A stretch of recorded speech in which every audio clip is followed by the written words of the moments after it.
toss to White. He's in! Patriots win the Super Bowl! Welcome to Patriots Touchback Podcast. Good evening, everybody. Welcome along back to the Patriots Touchback Podcast. We have had a little bit of a long break through this off-season. It's about time we got back together because we're going to have training camp literally not too far away. Pre-season is round the corner. We've got a bit of news to catch up on. But first of all, let's bring the cast out as always. DJ, Nick, Kieran, and Joe are all with us tonight. Good evening, gentlemen. How are we doing? All good. Excited. Yeah, Football's nearly back, boys. Football's nearly back. Football's nearly back. Joe, you was before we crack on with everything. Joe, you had your little trip to Boston. I did. How was it, mate? Apart from the weather, which was typical Bostonian / New England weather, getting caught in a freak rainstorm up there was mental. Phenomenal, man. Like, really, really good time. Shout out to the Patriots Hall of Fame. Made us feel really welcome when they went above and beyond, show us some bits that weren't on show for everyone as well, which was really cool. Getting to go up in the lighthouse as well. Highly recommend it when you go there. And spending an absolute fortune in the pro shop. So yeah, man, there's not much more really to say about it. But yeah, what a place. Just can't wait to get back out there for a game now. Joe, in Manchester, we call that weather a Wednesday. I know, mate. I know. I was going to say, us Southerners are not used to it. We're not even used to the heat either. I know, mate. That's the problem. That's the problem. But we just have to embrace it and just suck it up, really. Exactly. We've had a bit of a break due to the off season. There's not much that happens in the off season anyway. We're going to start on a bit of a sour note, unfortunately, because I really wouldn't. But DJ brought this up literally last minute before we come off stream. And DJ, since you brought it up, you can actually have to say on this one. Stephon Diggs having his off-season time. Not doing the most savoury of greatest of things, let's put it that way. Some of the fan base has been like, he's in off-season, leave him be. Everybody else has been telling him he needs to go kick rocks, he needs to be cut, this, that, and the other. Where do you stand with the actions of what Stephon Diggs has done? Because, you know, he was on his own private yacht. He's having parties, which you expect, high millionaires to do so anyway. But it seemed a lot more seedy and a lot more darker than what we've thought and what we originally thought. Yeah, I mean, I think at the end of the day, he's entitled to have his off season the way he wants to have it. It's just the way that I guess it came across on the video, you know, whatever substance he was proclaimed to be handing out or giving out. Probably not the best of pictures or the way perspective that it came across. And I think us being the way we had been previously in the Bill Belichick era, because of that, I reckon he may have been cut if Belichick would still be in charge right now. I really do think that Bill would not accept something like that. And I don't know, his girlfriend, Bill's girlfriend was probably on the yacht. But I mean, they said they handled it pretty well. It was all very internal, very discussed, brought up on the day or the next day, and then he was back in. Was it training camp? Not voluntary training camp, or whatever you want to call it.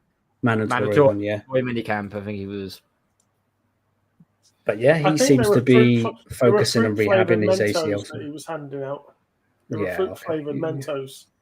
100%.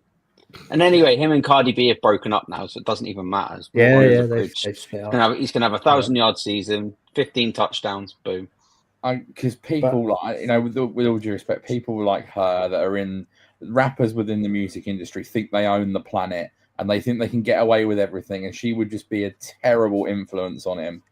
Yeah, I think that's a positive thing. But I guess for every, I mean, there's only one bad video, but we've also seen probably 10, 15 videos where he's looked razor sharp, considering he's, coming off an X amount of ACL. months away from ACL surgery at 31 years old. And that's what I'm more interested in, is whether he's actually looking good and he's actually going to be on the field week 1 rather than what he's doing on some boat trip. Couldn't care less. And I think Vrabel's dealt with it better. But it's ultimately the media just fuel so much shit at the end of the day, don't they? Because it's all it's not like it's not like the Boston media to blow things out of proportion, is it? Let's be honest. Oh no, not at all. Not at all. It's not like Felger and the Melt. You know, they want to do it. They're pretty soft about it. But anyway, I digress on that. What was it this week? Everyone was going crazy because Tom Brady's hanging around with some woman that actually everybody likes, and they're like, Sweeney, "Hang on a minute, you're Tom Brady. You're not allowed to have a girlfriend who's that likable." It's like, hang on a minute, you know. Yeah. Tom Brady can do who and what he wants. Let's be honest. He's Tom Brady. Do you want to know something? I saw something out there. It was back in the off season. We weren't speaking much, guys. Right. So obviously, his ex-girlfriend Giselle, they were going through their divorce. Is this the thing where he'd put everything in his mum's name? Yes, it was. Yeah. That is the smartest move. It's fake though. That's what Ashraf Hakimi done, wasn't it? The PSG player when he got divorced. Yeah. His mum's name, and he didn't give anything to his ex-wife. That is amazing. Yeah, smart. Yeah. I mean, like I know she's up the duff with that karate teacher or whatever he is thing, but by the time that kid's like older.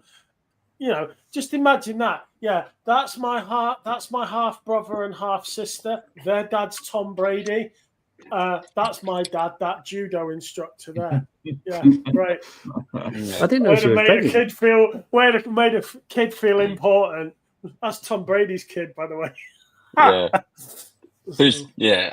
mean, fuck Giselle anyway. Who would cheat on Tom Brady? What a stupid woman. Tom fucking Brady, come on. It's crazy stuff. We've got a comment in from Dougie. Big up, Dougie. Good to see you again, mate. I don't care about the video. Vrabel would have read him the riot act, and he was with Drake down in Carolina with the other receivers. Oh, so that makes it all right then, does it? He was with Drake. Okay. Drake's a newly married man. Don't bring Drake May into this. Not that Drake. No. The other Drake. The other Drake. Drake. I was gonna say. Oh God. On a more positive note, though, did anyone see today? I think it was Mike Fierro put it on there about Drake May. Obviously, got married last week. Yeah. All of their wedding gifts and etc. they donated to homeless charities in the Carolina area. So, wow. big shout out. I mean, obviously, he's first round quarterback, but yeah, big shout out to Drake May and his wife for that. That's huge and massive. So that's what you want to see from a leader and a quarterback. It's a shame Jerry Jones doesn't do that. I mean, right, okay, I'm going to get this off my chest right now. Right, hang on, right. What's happened in Texas is absolutely terrible. I feel sorry for every single person going through that. Yeah. You know, the families that have, lost children and everything else. I am not going to sugarcoat it. It is absolutely terrible, and my heart bleeds for them. As a parent, it would. But when you look at someone like Patrick Mahomes, who has put $1.5 million of his own money into aid, and he's gone and rented flats so that homeless people can stay in them, and yet Jerry Jones has put $500,000 in. Jerry Jones is probably one of the richest people in America, if Texas. Not the richest. He's got, and between him, the Texans, and whoever else it was, I can't remember, they put in 1.5 between them, $500,000 each. And then you've got Patrick Mahomes, who's not my favorite person in the world, putting $1.5 million in himself and more. I'm sorry, Jerry Jones, get your short ass arms into that deep ass pocket of yours and spend more money, because you are a disgrace. Yeah, take out the Salvation Army kettle. He's probably being careful. He has to pay. Don't move the yacht for a week. That'll save you $100,000. I mean, I think we all know the reason why Jerry Jones probably isn't putting his hand in his pocket, but that's a discussion for off the podcast. Yeah, that's not. It's a discussion for a different type of podcast, not this one. 100%. So with that being said, let's move on. There was a report that came out 5 days ago by Clutch Points. The title was New England rookie wide receiver turning heads, but not who you think. Originally, when you think about that, you're thinking, okay, you're thinking of Kyle Williams, the 3rd round pick out of Washington State. Nope.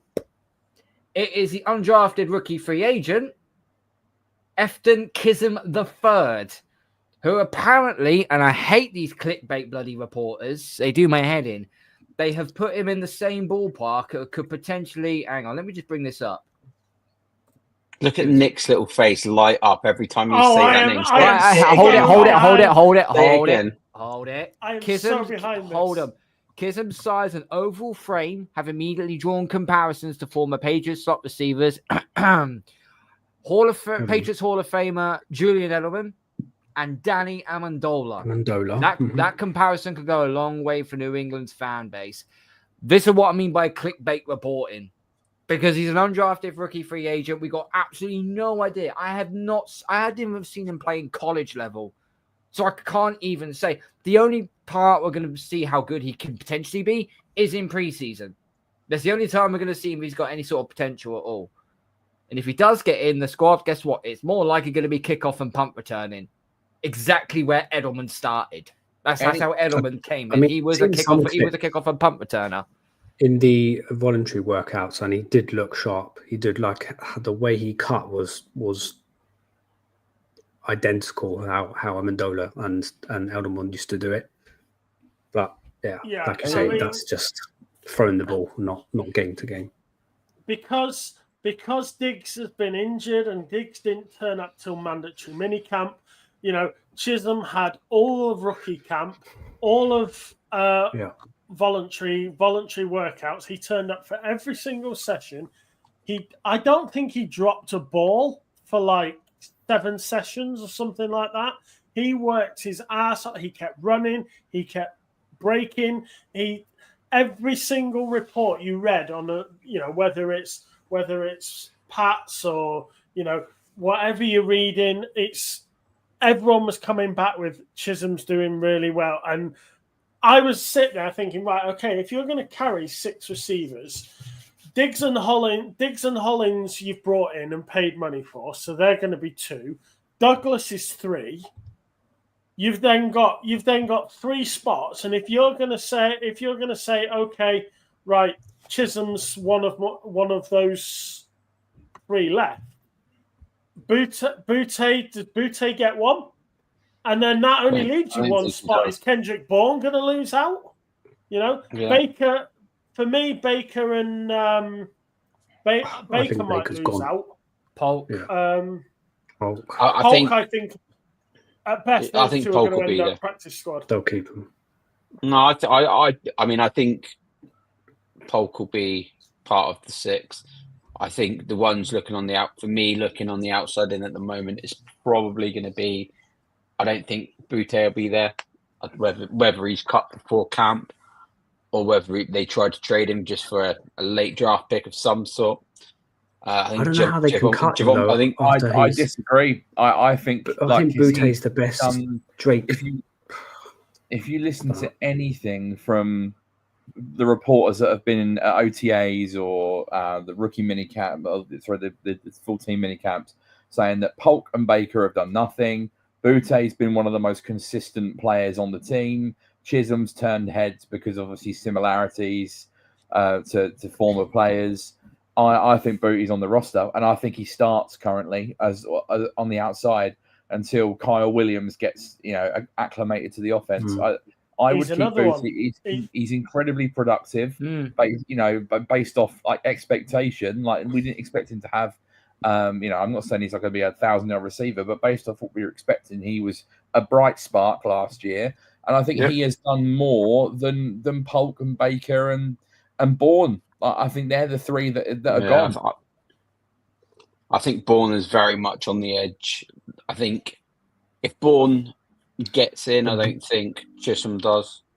Bourne gives that veteran presence, though. That's the only thing that McDaniels unless is you bring probably going to need. as But that's why you got Diggs in there as well. He also has I was going vet to say, presence you in get there. that I like from Diggs and Hollins. It's great to have and two Hollins. of them. I really like on the team. Hollins. But Diggs, Holland. I personally feel like he's younger and he's more accustomed to playing in a high. But you need to think. I don't think Diggs is going to start. I don't think he's going to be ready. I don't think that we should be pushing him for week 1 to start. He I might reckon not just be give him ready for week 1, but he's going to maybe be 2, 3, he's going to 4, be but- on the 53, and you're only going to Oh, carry yeah, 6 100%. receivers. My only worry with Chisholm, if you put him in practice squad, someone's going to nick him. Someone will And take that's him. and if he continues to turn heads in training camp and he's just too good He's to in. let go, But I then think he's you try battered. and But then trade he's Jalen going to. Polk and you cut the other two. But then he's going to Yeah. be battling. But then he's going to be battling that slot position with Pop Douglas, though. Yeah, I mean, he's probably going to be a special teamer to start with. I think we got to, expect him to do much more than that in year 1. But if they want to keep him around with that protection, he could be the 6th receiver and be a special teamer. But I think you just got to go with who are the guys you have most confidence in that you think are actually going to be able to do something. And if DJ's right and Diggs can't play the first 4 games of the season because he's on PUP, then you might need Booty to play on the outside in week 1. And have Hollins on one side and Kyle Williams factoring in. Like, I just think you've got to go with the players that have actually proven they can do something. And I know it's hard to give up on Jalen Polk when he was a 2nd-round pick after 1 year. But if he's doing shit all in training camp, same with Javon Baker and Bourne, then I think you just have to cut bait. You just have to trade them. I think. I don't think you'll get anything for Baker or Bourne, but you might get something for Polk because he was a 2nd-round pick, even if it's just like a pick swap late on. You got to do what's best for the team. I really don't get how Polk transitioned from being one of the top wide receiver guaranteed, as in like catching, like not dropping the ball, to coming into the NFL and just like literally just his head was not there. Rookie manager. I think people underestimate the step up as well from the collegiate level to the NFL. It is like huge. Hard, yeah. And he's not the first, and he definitely won't be the last player who fails to make that transition. I mean, I'm obviously a huge Javon Baker fan, obviously UCF, but again, I was expecting so much more from him, and I think he's completely lost his opportunity. I don't think he's had opportunity though. Yeah, I mean, he hasn't earned his opportunity. That's the thing. From reports reading, his attitude stinks. I mean, look at last year. I mean, how he couldn't get a game last year with some of the performances we put in was quite disappointing. Polk was rehabbing at training camp. That's why he done nothing. He's not done nothing. Yeah, fair enough. It's a big few weeks for him because if he doesn't show up, then it's panic stations for him. You got to give him a chance, though. I think. Got to give him. Yeah, definitely. I don't think rookie year. Let's see what you've got 2nd year. Training camp pre-season will be determined how well Polk has adjusted because he's not. I think it's a new offense as well. I think that's the other thing to remember. It's a new offense. I think. I mean, we've all seen Josh McDaniels' offenses before, and he has special, and he has them plays that can bring someone into the game. We don't need Polk to do it like we learned last year just to run around like a headless chicken and try and get open. I think with the O-line hopefully being sorted as well and being stronger, I think you could see Polk being used a lot in the shorter game passing, a lot of screens and utilising that. It'll be interesting to see what happens with that. That's why it's going to be very run heavy. I could see this being such a very run heavy defense, this run heavy offense using smash mouth football, using Henderson, using Ramondre Stevenson, using Antonio Gibson. So that running game is going to be hot to deal with. But I think you're looking at the 6 receivers right now, Diggs is a surefire to get in. You're probably looking at Kyle Williams is probably going to get in. You're looking. Let's just say Hollins. Pop's got to go in. Pop will go in as a slot. Yep. So there's 3. What do you guys make of Hollins? Because I'm not. I like him. I really like him. I haven't seen enough of him. Yeah. I found this. I really liked him at Buffalo. Really liked him in Buffalo. I found this a strange acquisition. I'll be very honest with you, and I don't know where he fits. But then again, he's a bit of a mystery type of receiver. You don't know what he's going to do. You don't know if he's going to go slot. You don't know if he's going to go out wide. You don't know if he's going to go deep. I'm assuming he's worked with McDaniels in Raiders. Is that? And he had his best career year whilst with the Raiders. Career year. Yeah. So let's just say Mac Hollins. Let's just say Mac Hollins gets it. So you're looking at Stephon Diggs, Mac Hollins, Pop Douglas, Kyle Williams, plus 2 others. Booty. I think Booty's in. I don't see him. Let's see if Booty gets in. So then you're looking at 3. You're looking at Kism, who could be the 6. You look at Baker. You look at Jalen Polk or Kendrick Bourne. 3 out of that 4 are not going to get in. Yeah. There's going to be a lot of tearaway. I can see there's going to be a lot of tearaway on social media. Like, oh no, why we dropped Kendrick Bourne? I think the thing is though is Gerard Mayo had his favorites. Mike Vrabel, I believe, is not one of these people who has favorites. He just goes, you just better get on with your job. If you don't, you're out. I think he's more of a headstrong type of coach. I don't think with Bourne, I don't think they'll want to carry 3 receivers over 30. No. I think that's important as well. That's a no. So, Bourne, great locker room guy, brings a lot of energy. He's been productive in the past and has experience in the offense. But if you've got Hollins and Diggs, I just don't think you need Bourne.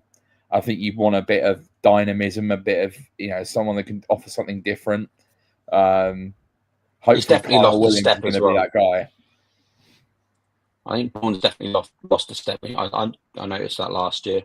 He just doesn't have that explosiveness that he used to have. Yeah, he's been injured all the time. Mm. We'll see what happens. We will see what happens further down the line, because obviously training camp is 2 weeks' time. All the rest of the up-to-date signings. So obviously with our draft picks, good news coming out via Will Campbell. He's now signed his contract, which is great to see. And all the reps he's been taking, where it's been in mini camp, has all been at left tackle, not kicked inside, left tackle. Yeah, it'll be left tackle. And apparently, for what I've been hearing, he hasn't really put a foot wrong. No. The other one that it's hard to evaluate when the pads are not on, but supposedly he's looked pretty solid. And I think now we've probably got a decent understanding of what the starting 5 is going to be if it's healthy, because Wes Schweitzer randomly retired. So you're looking at a line from left to right of Campbell, Strange, Bradbury, Onwenu, and Moses. That's going to be your first 5. And then obviously with injuries, things can happen. But I'd be very shocked if they're all healthy, if that's not the starting 5 that line up against the Raiders. That's that shit, and that already on paper, that looks a downside better. It does look a downside better than what we had last year. I feel a lot more confident going in with them 5. I know Cole Strange is returning. We don't know what he's going to be like. He needs a really good year. He needs he needs an All-Pro year, or at least a Pro Bowl year. He needs it. Funny enough, Strange has been taking snaps as the center, so I don't know if they were surprising at all. I don't know if they were testing him to see if that would be his prime position, but I don't know why would you then sign Bradbury? Why? I think he's. Well, you got Wilson as well. You got Wilson as well. Who's actually very good. So Alabama, isn't he?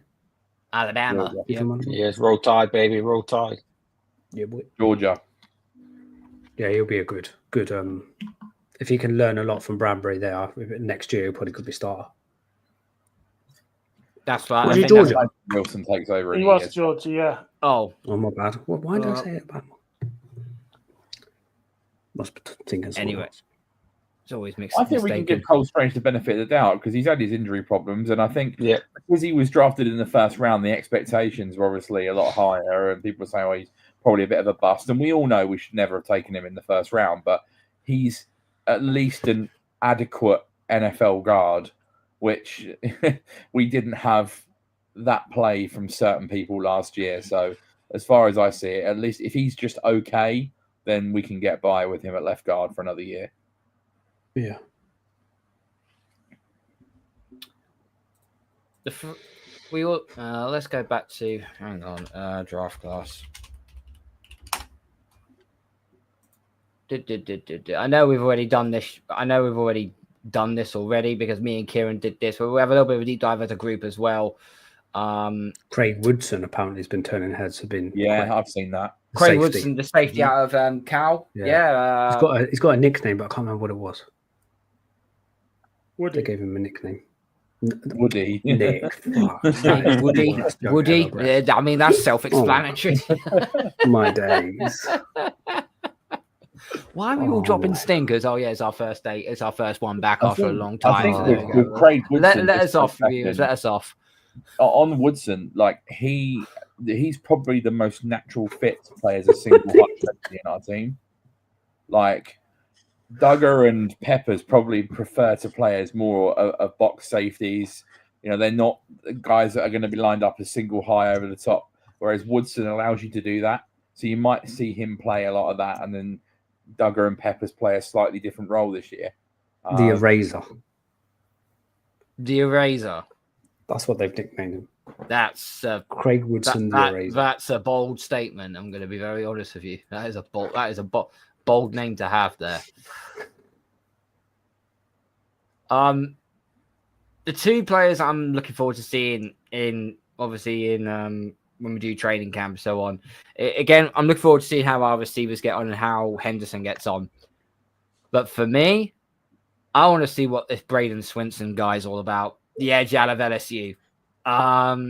This guy, I've been watching a lot of tape on him, and Jesus, there's nothing that this guy can't beat. And for someone that we took in the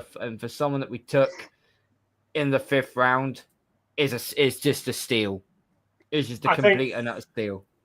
I think when you put him with White and a fit healthy Barmore, I think and then you don't forget Williams. Don't forget you've added Spillane as well.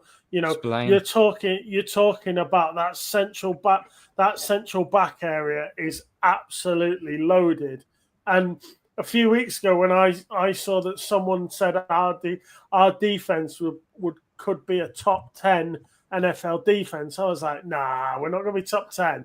But then you look at it and you look at like Spillane's numbers last year, and you look at the when Barmore's been fit, and you look at White's improvement over the last sort of 2 years, and you just think there is a chance that I think we'll have a decent defense. Certainly middle of the road. That sort of, I don't know, 12 to 18 sort of area. But I think I can definitely make the case for a very good chance 10. That we could really. I can definitely make a case for the defense being in the top 10. I think we've got probably arguably the best cornerback tandem in football. I think it's up there. I think it's definitely up there. I don't think that's arguable. Well, Gonzo and Carl Davis. Gonzo and Davis. Yeah, I'd put them up against any other two in the league in terms of duos. Boys, I'm just excited now. I just want the games to start coming around. Compared to this time last year when we were all dreading Gibbons as well. Gibbons was solid for the Titans before he got injured last year. And even like Tavai, I thought Tavai was going to get cut. But like supposedly he's been a key part. I know he went down with that injury, that calf injury, but like he supposedly was a key figure alongside Spillane. So I think he's probably going to stick around. And Landry, as you said, Joe, and Joshua Farmer, who we took in the 4th round, that was a steal. Yeah. That guy's, I'm looking forward to watching him. Depth now, which is really good. That's what I mean.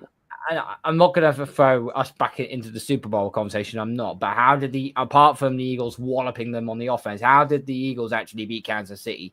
Their front 7 completely obliterated that O-line. I'm not saying our front 7 is going to be anything like it, but I can understand what Vrabel is trying to do on that defensive side of the ball. He's not building a load of really good players. He's built a load of fucking meat cleavers. Just going to chop their way through. Yeah. Or say put Nick third best run defense behind Philadelphia and Detroit according to PFF. Yeah. Yeah. And that's essentially something we could not do last year. If you look at all the teams that played it, if you look at each individual game, right? Every team that played us, their running yards were about 7 yards. They were on 7 yards a carry because we could not stop the run. And yet, look at that Jags game in London. That's still that Jags game in London. That made my eyes bleed. That made my eyes bleed. You know, and yet now we've brought new players in and whatever else, and you know, now that the guys that know, you know, PFF, you know, they've got the stats to back up their statements, you know, and they've got us as the third best run defense. You know, run defense isn't everything. You know, you've got pass defense, but that goes back to the same point. You're probably going to have a defense that's about middle of the road, you know, and if your offense keeps you in games, there's a good chance that you're gonna win some. Plus, there's the Vrabel effect. Because I don't know whether Vrabel is Vrabel +1 or +2. I don't know. You know, if you said, okay, Patriots going to win 6 games, he's +2. Vrabel gives you that extra win and it gives you +2, so that's 8 games. You know, I look at the fixtures and I think I can. Last year, I struggled to talk myself into 6. I was like, no, not 6 max. Whereas now I'm like, I can see 6 easily, and I could quite easily talk myself into 8 or 9. Yeah. So we've got the second easiest schedule this season. I think we even got to 9. Yeah. If I'm not, I think our 10 and 7. Yeah, at one point 10 and 7. I think our hard stretch, I think, is between week 10 and week 15. That's our hardest stretch. I mean, we'll when we've gone through training camp, we'll go back to our schedule, and then we really will then predict what our record will be. Vegas 9 and 8. I'd be more than happy with this year as a building block. Honestly, I really would. I'm an impatient fucker. I'm going back to the postseason. Sorry. But interesting, our Vegas Set line your is standard for 6-time champions. God damn it! 7.5 wins. The line in Vegas. Like I think we can do that easy. I said, Deej and I had us at 10. Like I think 7.5. If you like a gamble, I definitely think we'll win 8 games. And going back to what Nick said, if Vrabel gives you +2. But it's not just Vrabel. The coaching staff is stacked. Josh McDaniels will be coaching Drake May, and we know what he's and Drake May. And Josh McDaniels is very good at coaching quarterbacks. Very good at coaching quarterbacks. It's not just having McDaniels back. You bring in Terrell Williams. You bring in Doug Marrone. We've got Todd Downing, who's been in OC before. Thomas Brown. Who's been in OC That's before. the only one I'm a little bit concerned about. Todd Downing. Have we heard anything on Williams' health? Because obviously he missed some camp time, didn't he? Because he had that health issue. Yeah. And have we heard it? If we've heard something, I've missed it. But I think Vrabel said he'll be back. Yeah, he was back for mandatory minicamp, but he missed all of rookie camp and he missed all of voluntary workouts because of this health issue. And I hadn't heard anything to say whether he was good again or what. No one said anything. There's just speculation of what it might have been. Yeah. So, but I think, you know, if last year I think Vegas had us at 4.5, and we didn't even make. Yeah, we got the under. We took the under. Yeah. You know, if they've got us at 7.5 this year, that's probably going to be close to about right. I mean, we're all expecting for what's that? Oh, yeah, just an improvement from last year. That's all I'm. You know, if we can turn up to games and compete, and like Nick said, get a couple more wins than we did last year, +2, +3. Mate, even stretch the wild card, I reckon that would be enough for the year for me. And obviously look at what the rookies are developing into year 2, and then obviously our brand new rookies this year. So One observation I made, having done my first mock fantasy draft like a couple of weeks ago, is how highly in PPR projections Travion Henderson is. Like they're expecting Really like high. big things straight away, and I was a little bit like, I mean, I love the player. I think he's like immense, but like at the moment we don't even know what role he's going to play. But they seem to be expecting him to like really take hold. And to be fair, like I said when we first drafted him, I wouldn't be shocked if he's our lead back by the end of the season. Oh, yeah. Stevenson's gone. And I think it's going to be one of them that he's going to have like one breakout game early on where he's going to put up some serious numbers, and we won't look back, and it will just be like that. That's it now. He's going to get more and more snaps every week. The thing, he's your pass back, isn't he? His catch radius, Henderson, his catch radius in the backfield. You know, when he breaks out left or right, and Drake May is going to be throwing that sideways side, his catch radius and his ability to bring the ball down and take off straight away, he really adds another dimension to the pass game. You know, and when you've got Dobson's been, you know, performing really well. You know, I think Stevenson's due a bounce back year, to be honest. You know, Bro, who's Dobson? Aaron Dobson's back, isn't it? Aaron Dobson. You know what I mean. Gibson. Antonio Gibson. It's not even Aaron. What you really are making a mess of yourself tonight. It's AG. It's fine. like We'll you let you said, off, Nick. Oh, would he? Close enough. But you know, Gibson. I think the backfield, you know, that running back room is so much better and so in such a better position than it was last year. You know, across the board, we've significantly improved. There's no reason why you can't be optimistic and positive. Yeah, he just reminds me of like a James White / Shane Vereen. Mm-hmm. I'd say more Shane Vereen. I'd say more Shane Vereen than James White, but he's got home run speed as well. That's the thing. Yeah. That's the difference. If we he's get him in open space and he's gone. Yeah, if he's got grass in front of him, you're not catching him.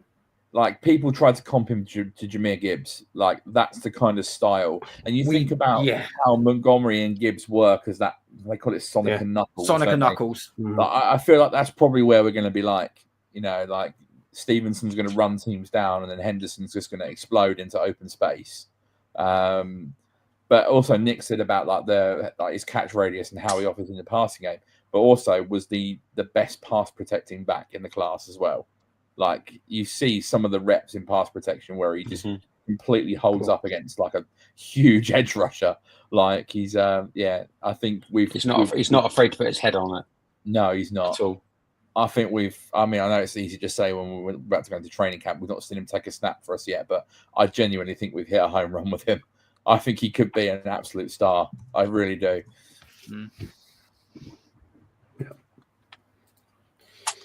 Okay. Where's all my figures gone? That's it. Here we go. Okay, so one other thing I wanted to talk about, okay, and we didn't get a chance to do it on the last show that we did like 2 months ago now, or somewhere on those lines. The New England Patriots released Forged in Foxborough. It was like several weeks ago now. The second one will be coming out. It's really good. Some point next week. It's really good. It's really good. Mate, I watched it on the way over on my flight to the States, and by the end of the episode, I was ready to jump out of that plane without a parachute from Mike Vrabel. Like that is a leader of men. Like, oh my god, just It was just the first few sentences he said. Oh mate, it was basically the one word he put out there most of all was accountability. That was the first thing he said. Want accountability. He wants everything to go. You know, everyone has to take accountability for everything that they do, whether it's their praise, whether it's their mistakes, what they do on the field, what they do in the game, what they do out of it. They've got to just accept it and be good for them. I look at this as when Vrabel came in, they talked about how Vrabel came in and, you know, Robert Kraft was absolutely over the moon. to see him back, not just in the facility, but also to be as part of his staff as well. And Robert Kraft did turn around and say, also, I hold myself accountable for what has happened over the last 2 years. The actual owner of this franchise actually went out on his own and said, no, I take accountability for everything that's done over the last 2 years. So obviously Belichick's last year, and then the debacle with Gerard Mayo. He basically said, in the politest terms, I effed up. That's basically what he said. And he wasn't going to make that same mistake again. So he's brought in a proper guy who's got NFL experience, who's been a head coach before, a very good head coach before. The only reason why he got shanked at Tennessee was because his GM bloody traded away not Antonio Brown, sorry, AJ Brown, beg your pardon. That was the only reason why then Tennessee fell apart.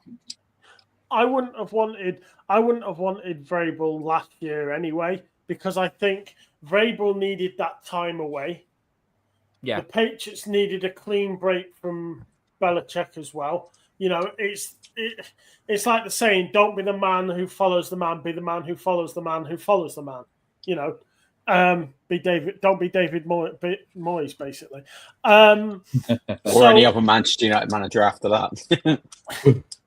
But essentially, Vrabel needed the time away from the game that he got. The Patriots needed that clean break from Belichick. I wouldn't have wanted to go straight from Belichick into Vrabel anyway. And that's and I don't mean any disparage against Mayo. It wasn't his fault either. You know, he was put in a position where he just wasn't the right guy at the right time.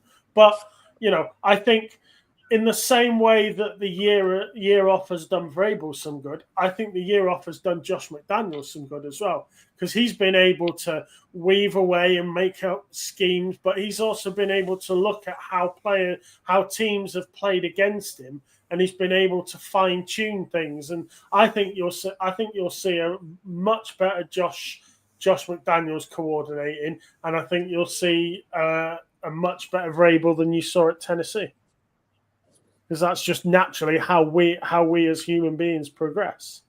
And there's always a saying, you never become a head coach in the NFL until you get fired. Well, Mike Vrabel's been fired as a head coach now, so now we expect him to be better.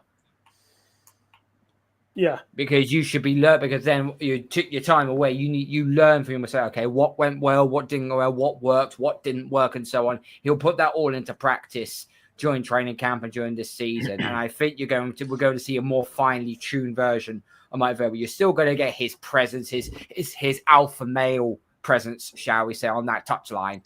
But I think you're going to see him be a bit more methodical, shall we say, in what he does now. But probably Josh as well. He's probably realised as well that he's been sacked twice now as a head coach. So obviously, he knows head coach is probably not the role for him. No, but there are men who can be head coaches, and there are men that are coordinators. Cliff Kingsbury is a prime example. Fantastic OC, shambolic coach. Mm-hmm. Yeah, I'll also go as far as say as Bill O'Brien as well. Yeah, he did okay for Houston, but as an OC, he was absolutely phenomenal. And then he went to be a head coach. It worked well for a certain amount of time, and then as soon as he got the GM role, that with the manager role, that was it. It was not going to work. So he's at Boston College now, I think. He's at Boston College now, yeah. Yeah, OC. Yeah. So no, we're going to see a lot more into. I think it's going to be going more into the players that arrive for minicamp, for mandatory minicamp and voluntary camp as well. So it'll be interesting to see what he has to say and what they've said. I've seen pictures on social media on today that the entire offense, they were, I think they were at the beach. I'm not sure where it was. They might be in California or something, but they were doing training drills on the beach. There's a real big Carolina. Steep hill. Oh, Carolina. There's a really big steep beach hill, and they're actually doing their runs and their freaking cuts on the hill of this beach. It looked incredible. of what they were trying to do. It seems like we've not even thrown a pass in training camp already, and it seems like they're already glued into what Vrabel wants them to do already. That's when you know you have got a chemistry right there between the coach and the players at the same time. So I think it's really critical for that to have that relationship sorted straight off the bat. Because the last thing you want to do is be very loose going into the start of the season. You want it to be tight. You want to have some cohesion. For myself, like having worked in an elite sporting environment, like togetherness and that camaraderie goes a long way towards winning games.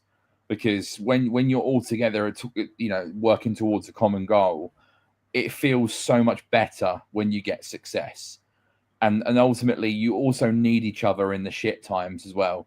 You need to pick each other up and dust yourselves off and come together as a unit. So I think the fact that, we see this often with quarterbacks going through receivers, but I think the fact the whole offense have pretty much gone, and like Drake May is probably arranging that all.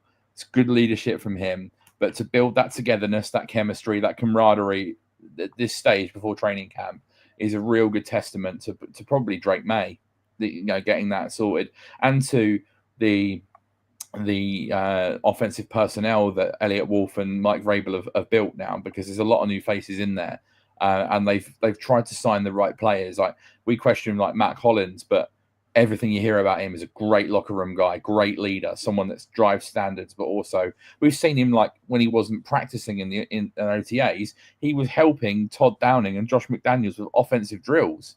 Like they're just trying to bring the right people into the team, and I think that's really important.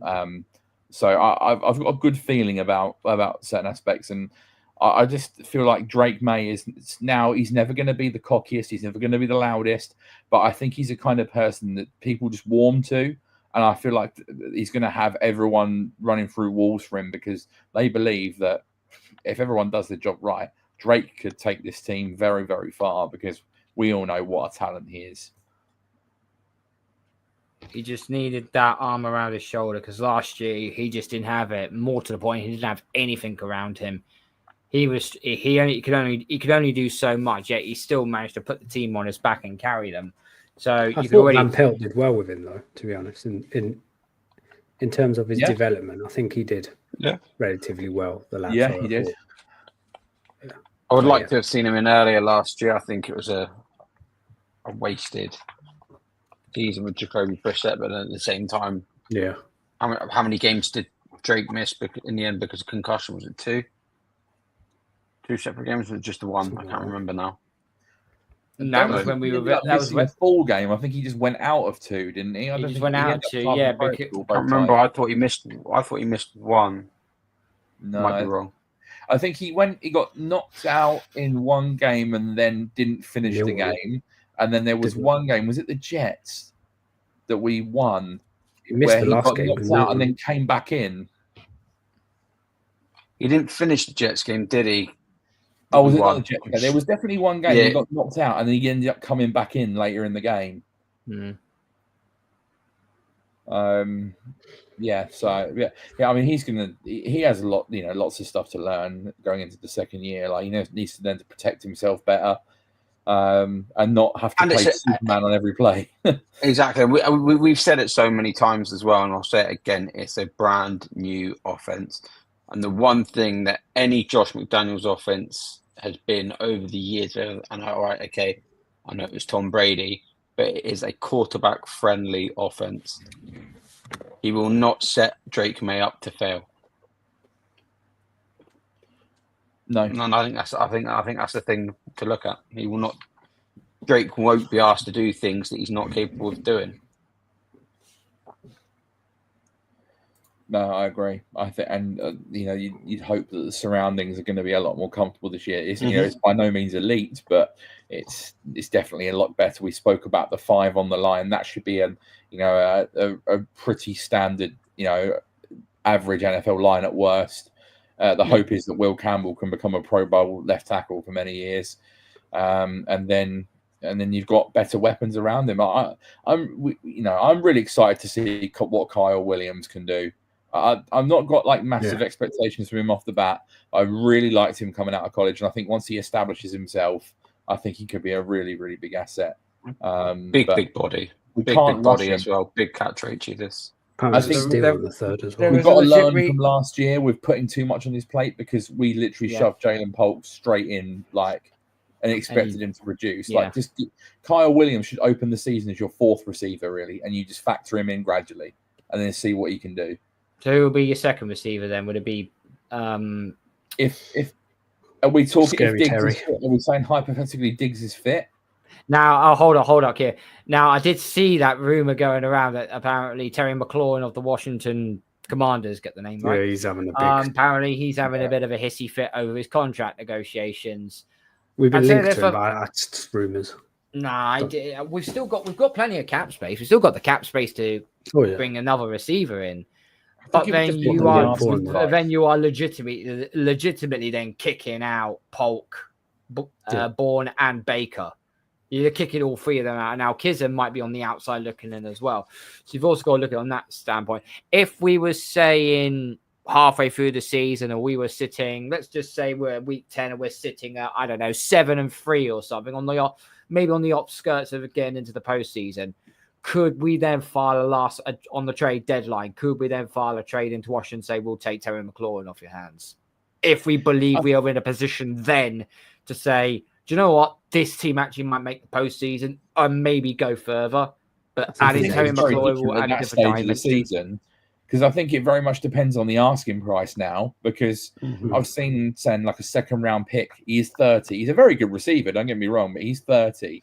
I don't know if you want to give that up now. I feel like what you're saying, Carl, if we've got a legitimate shot of getting in the playoffs and we feel like he makes the difference to get you further, then I think you can pull the trigger. But I'm not sure with us where we need to continue to draft well and draft young players to keep refreshing the roster.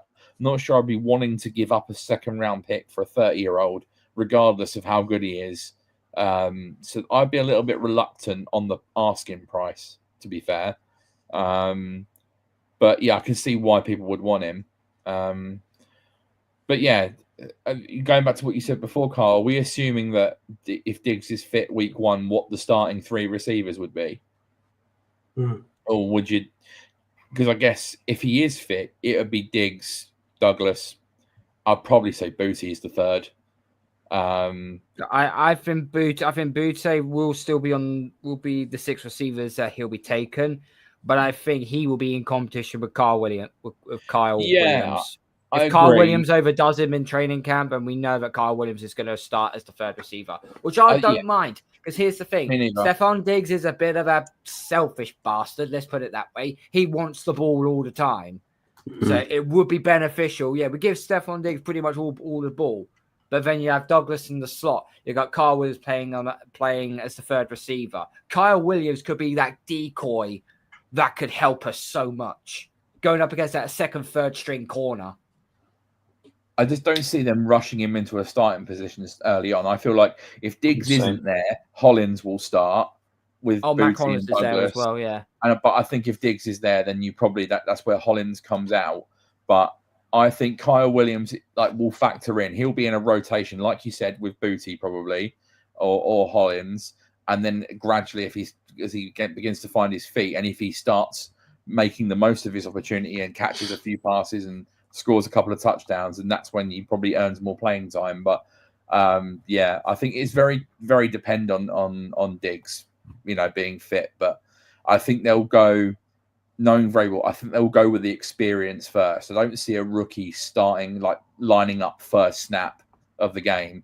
I'd imagine if Diggs isn't there, it's your 3 experienced ones that line up first. Don't forget Austin Hooper and obviously Hunter Henry are there as well. So you could even see a tandem. You could always see the tandem tight ends coming back as well. Yeah, them 2 were good last year. Mm-hmm. We didn't pick up a tight end in the draft, did we? Well, we didn't draft one, but we got one in 3. There's a real legitimate competition going on for the third tight end spot because you've got Jaheim Bell last year's Jaheim Bell, yeah. Jack Westover, who was on the practice squad last year, Boston College.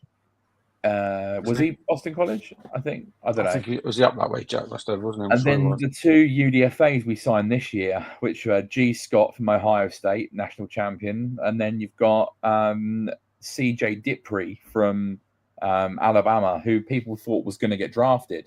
And Dipree can do a bit of everything. He ran a good 40 time. He can block really well. He's kind of like a mobile blocking tight end. I think Dipree will be the third, but there's a legitimate 4-way competition for that last tight end spot. That could be one to watch, whether someone sneaks onto the team. Dupree could be he'll be your main blocking tight end, or he could potentially be your halfback. Yeah, he can. Because I think there's one. We haven't seen it yet, but I'm pretty sure that probably Vrabel would want to bring in a fullback, bring the fullback back into this lineup, because I think ever since we've got one. We have Brock Lampy, don't we? The guy from Northern Illinois. Yeah, Brock Lampy. He's a UDFA, but he's a natural fullback. Played at Northern Illinois.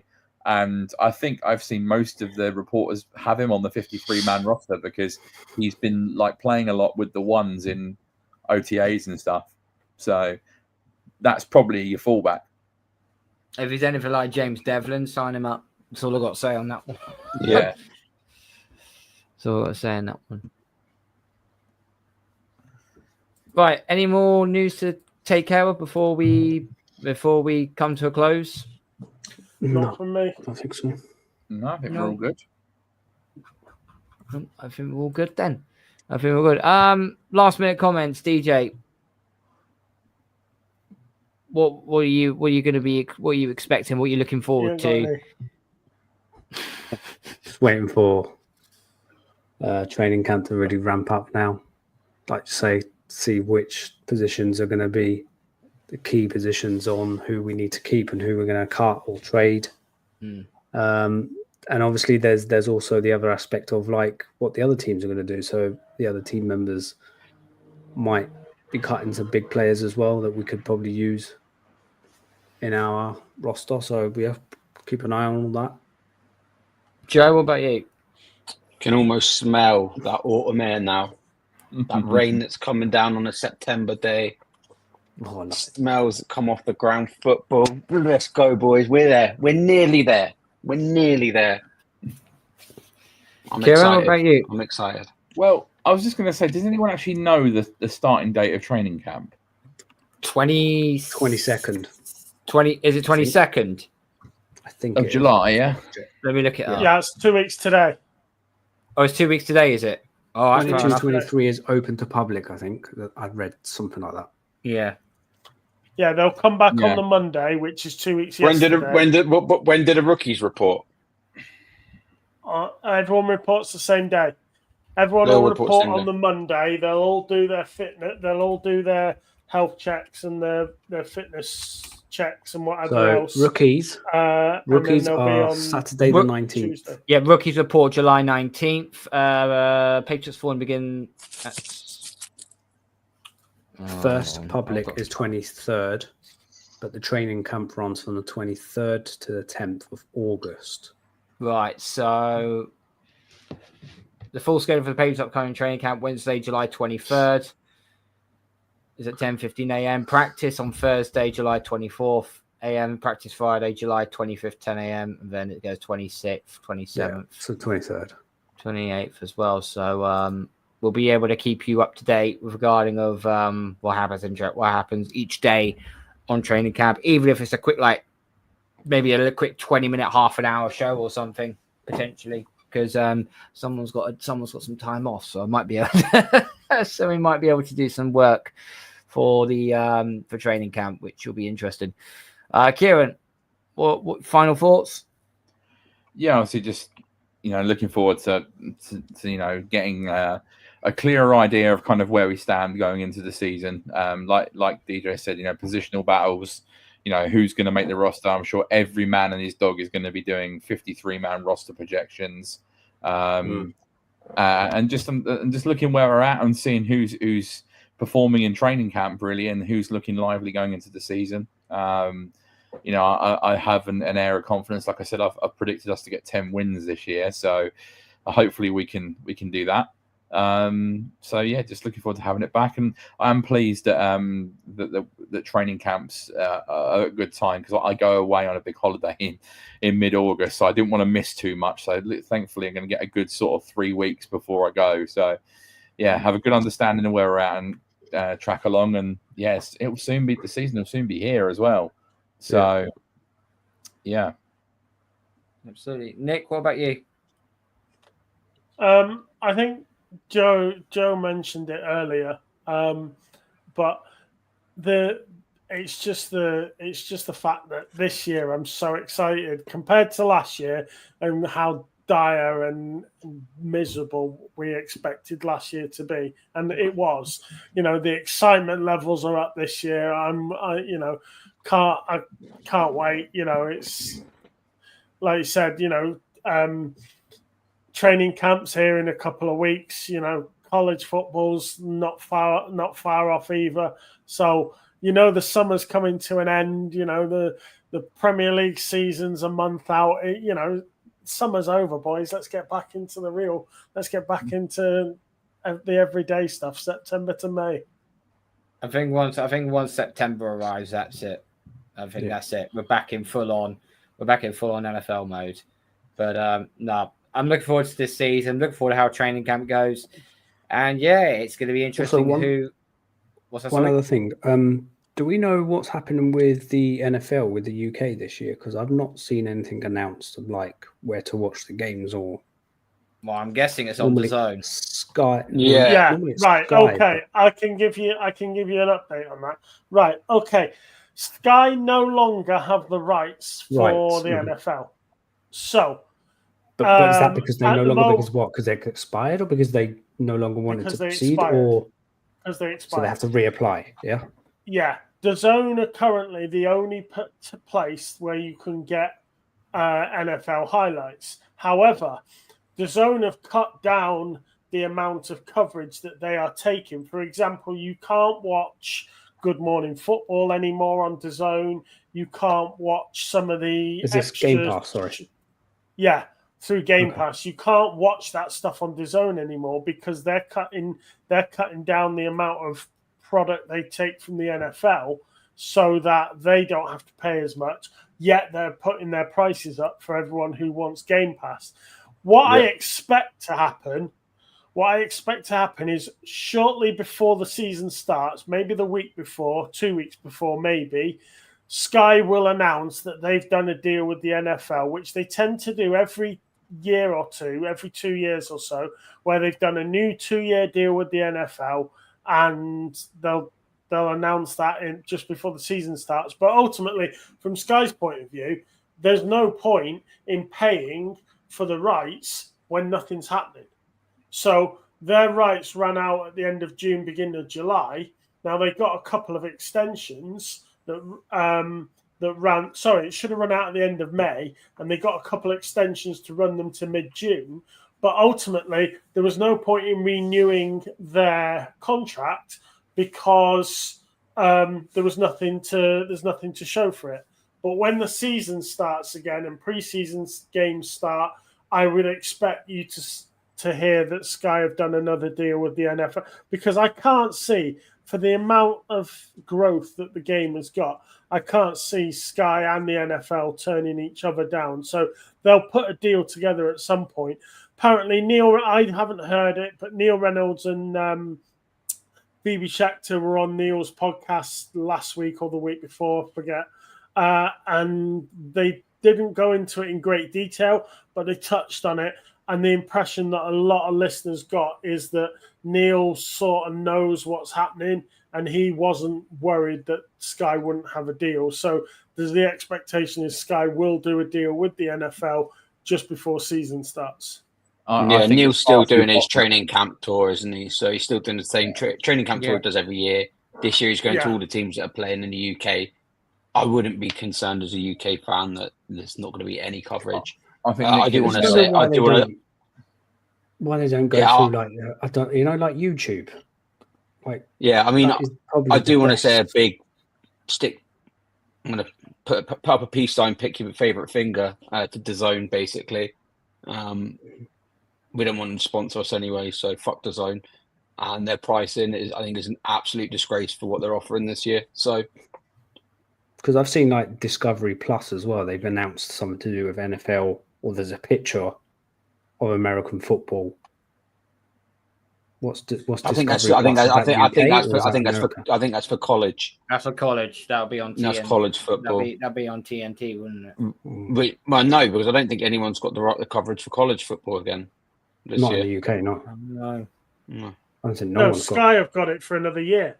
Oh, Sky have got it. Yeah. But that's only for the playoffs and for I think select games on the NBC or something. So it'll be like it'll literally just be Notre Dame games. It's the NBC. It's the NBC game package. So they get all of Notre Dame's home games and whoever NBC are featuring on a Saturday. Which no one watches but you anyway. Shut up, bitch.